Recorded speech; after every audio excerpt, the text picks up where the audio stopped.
నమస్కారం. మీరు చూస్తున్నారు ఈ ప్రత్యేక కథనం. ఇటీవల సుప్రీంకోర్టు అగ్రకుల బ్రాహ్మణులకు పొలిటికల్ రిజర్వేషన్ కల్పించాలని దాఖలైన పిటిషన్ను స్వీకరించింది. ఇది దేశవ్యాప్తంగా చర్చకు దారితీసింది. కానీ అదే సమయంలో ఒక కీలకమైన ప్రశ్న మౌనంగా మిగిలిపోయింది.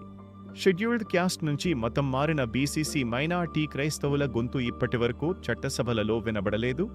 సామాజికంగా వెనుకబడిన నేపథ్యం, ఆర్థిక అసమానతలు, విద్య, ఉపాధి అవకాశాల్లో పరిమితులు. ఈ సమస్యలన్నీ ఉన్నప్పటికీ ఈ వర్గానికి రాజకీయ ప్రాతినిధ్యం మాత్రం కనిపించడం లేదు.